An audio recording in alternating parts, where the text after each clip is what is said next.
আসসালামু আলাইকুম দর্শক, বাংলাদেশের খুবই বহুল আলোচিত জল্লাদ শাহজাহান খান আজকে মারা যান।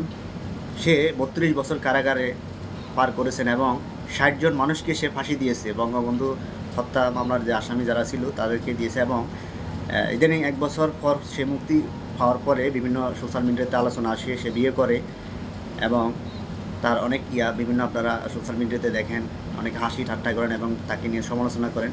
সে মানুষটা আজকে বিদায় নিয়ে গেল পৃথিবী থেকে। তো আসলে প্রত্যেক মানুষকে মৃত্যুবরণ করতে হবে এবং তার বুকে ব্যথাজনিত কারণে ডাক্তার বলে তার হার্ট অ্যাটাকের সমস্যা ছিল বা এখনও তার ময়নাতদন্ত পরে আসলে মূল জানা যাবে। প্রাথমিকভাবে ডাক্তার বলছে তার বুকে ব্যথা নিয়ে সে মেডিকেলে আসার পরে তাকে 1 ঘন্টা কিংবা 1 ঘন্টার ভিতরে তাকে মৃত ঘোষণা করা হয়। তো পরবর্তীতে জানা যাবে এবং আপনাদের মতামত জানাবেন এবং সবাই দোয়া করবেন আল্লাহ তাআলা যেন তাকে জান্নাত নসিব করে এবং সে যদি